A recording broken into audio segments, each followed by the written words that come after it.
hoje teve operação da Polícia Civil em Uberlândia. O foco era o armazenamento irregular e a venda ilegal de combustíveis no município. Marina Caixeta está ao vivo com o Dr. Marcos Tadeu, que vai trazer todas as informações para a gente sobre essa operação. E muita coisa foi apreendida. Teve até uma pessoa presa, né, Marina? Boa noite para você. Isso, Luciana, boa noite para você, boa noite para quem está nos acompanhando no Cidade Alerta Minas. Luciana, foram 650 litros de combustíveis entre gasolina, diesel e etanol, além de outros galões também que foram apreendidos que tinham ali resquícios desses mesmos combustíveis. Aqui comigo, Dr. Marcos Tadeu, delegado, para nos dar mais detalhes. Doutor, primeiramente, muito obrigada por nos receber e dar todas as informações para a gente. Conta de onde partiu essa investigação, como é que tudo começou e como vocês chegaram até essa residência no bairro Luiz Otto Freitas, onde estavam armazenados esses combustíveis. Boa noite. Boa noite. Nós estamos fazendo um trabalho já há bastante tempo a respeito do comércio ilegal e clandestino de combustíveis. Não só o comércio, como também a própria armazenagem. Nós já fizemos diversas matérias, inclusive aqui na Paranaíba, né, com as operações envolvendo o comércio de gás liquefeito, a operação Chama Acesa. Dando continuidade à operação Chama Acesa, hoje nós estamos num outro viés, que é a operação Octanos, que vem do que de octanagem, que é o poder de explosão do combustível. Nessa investigação, nós descobrimos que tinha uma residência aqui no bairro Luiz Otto de Freitas que teria combustível estocado de forma ilegal, de forma irregular. Esse combustível estocado de forma irregular, ilegal, não é apenas um crime contra o meio ambiente, artigo 56 da Lei de Crimes Ambientais, como também é uma prática que coloca em risco toda uma incolumidade pública, um crime de perigo abstrato. Por quê? Porque coloca em risco um número indeterminado de pessoas. A forma com a qual esses combustíveis estavam estocados, alguns no meio de madeira, outros galões ao relento, exposto ao sol, às intempéries, outros, os mais perigosos, são os galões vazios, porque o gás é muito mais inflamável do que o próprio líquido. No caso de uma centelha, de um incêndio, todo um quarteirão seria comprometido em razão de uma atitude irresponsável e criminosa de uma determinada pessoa. Ou seja, qualquer faísquinha, né, doutor? Qualquer faísquinha. Inclusive é o seguinte, com essa mudança louca de tempo que nós estamos tendo, nada óbvio que de repente tivesse uma combustão espontânea em algum outro objeto e esses combustíveis viessem a incendiar. A explosão, o risco que isso traz para toda a vizinhança é gigantesca. E aqui fica o meu pedido a toda pessoa que souber que o vizinho tem combustível estocado, que tem gasolina guardada, nos comunicar, porque a vida dele, dos seus familiares, está em risco. Pois bem, então com as informações que nós conseguimos, nós diligenciamos, conseguimos fazer esta apreensão gigantesca, diga-se de passagem, foram 3 caminhonetes da Polícia Civil empregadas para poder trazer todo esse material. O inquérito foi instaurado e nós vamos continuar a diligenciar por qual motivo? Primeiro, qual que é a origem desse combustível? Como que ele foi parar naquela casa? 2, quem que está efetivamente comercializando, vendendo? E se eu tenho quem vende, é porque eu tenho quem compre.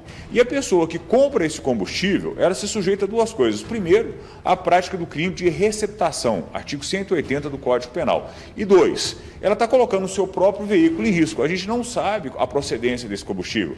Essa gasolina, entre aspas, é batizada? Qual que é a qualidade daquele álcool, daquele etanol e aquele diesel? Aquele diesel, tem certeza que aquele diesel é puro? Então, são uma série de consequências que a pessoa que compra esse tipo de produto e alimenta uma cadeia criminosa acaba praticando e acaba o quê? Colocando em risco não só a sua integridade física, como também o seu patrimônio e os seus próprios familiares. Nesse caso, doutor, o consumidor final, a pessoa que compra nessas situações, por exemplo, de um vizinho que está estocando ali, ele também está cometendo um crime? Ele está praticando o crime de receptação, artigo 180 do Código Penal. E o que também é perigoso até para ele também, manusear ali de forma incorreta, sem ser em um local autorizado para isso, em um local onde tem pessoas que sabem mexer, né, no combustível, porque é muito perigoso, como o senhor estava falando, altamente inflamável, porque ele tem um poder ali de pegar fogo com qualquer faísquinha, né, doutor? Exatamente. E um outro ponto, é uma substância cancerígena. A pessoa, para manusear aquilo, ela tem que estar devidamente equipada com os EPIs, né, equipamento de proteção individual, e ser o quê? Perito, expert naquele manuseio. Do jeito que o negócio estava lá, extremamente perigoso, o risco para todo mundo que morava em volta, que mora em volta ali. Luciana, só relembrando aqui os dados que a gente tem repassados pela polícia, foram 17 galões completamente cheios, totalizando 650 litros desses combustíveis. Tinha etanol, tinha gasolina, tinha também óleo diesel. E ainda outros vários galões, cerca de 86, né, doutor? 86 galões com esses resquícios.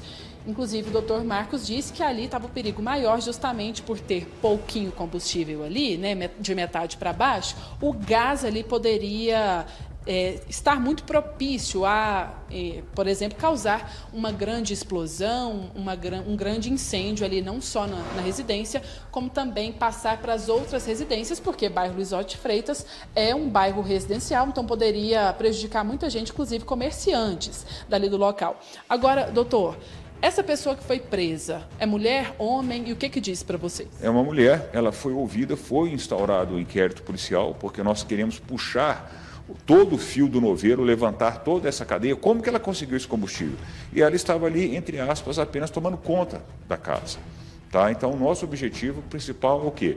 É buscar a origem disso. Então, demanda uma investigação mais aprimorada, que é o nosso mistério, que é a nossa função, exatamente o quê? Investigar e apurar crimes. Então, a princípio, ela vai responder pelo crime ambiental mesmo. Por enquanto, não por comércio, não por vender, porque vocês ainda estão investigando. Exatamente. Agora, nada obsta que durante as investigações venhamos a ter elementos que propiciem o iniciamento dela e de tantos outros quanto for, em uma legislação específica do comércio clandestino ou ilegal de combustíveis. Esse dentro do Código Penal? Não, ia ter uma legislação específica, exatamente, uma legislação específica que trata de crimes afetos ao comércio ilegal ou clandestino de combustíveis. O crime ambiental, de 1 a 4 anos de reclusão, mais multa. Mais multa. E pega onde? Na parte mais sensível do corpo humano, que é o bolso. Doutor, é uma situação muito complicada. Eu gostaria que o senhor falasse em que situação o combustível pode ser comercializado? Em locais autorizados, só para ficar bem claro para a população. Em locais autorizados pela Agência Nacional do Petróleo. Quais são os postos de combustível? Não é posto de combustível? Para que a pessoa vai correr o risco, às vezes, pagar R$1 a menos que seja, em comprar um combustível que não se sabe a origem, não se sabe a procedência e nem se suas características estão preservadas. Porque o combustível também, ele tem um prazo de validade. Então a gente não sabe se esse combustível está velho, o que ele pode ser feito. E, claro, os riscos à própria saúde. Sem falar que pode até estragar o carro, né? Pode engasgar o carro ali. Exatamente, são 10, 15 reais que podem lhe custar lá na frente 500 mil reais, que é a troca de todo o bloco do motor, né? Doutor, pela experiência do senhor, provavelmente, muito com certeza, não é a primeira vez que o senhor faz esse tipo de operação.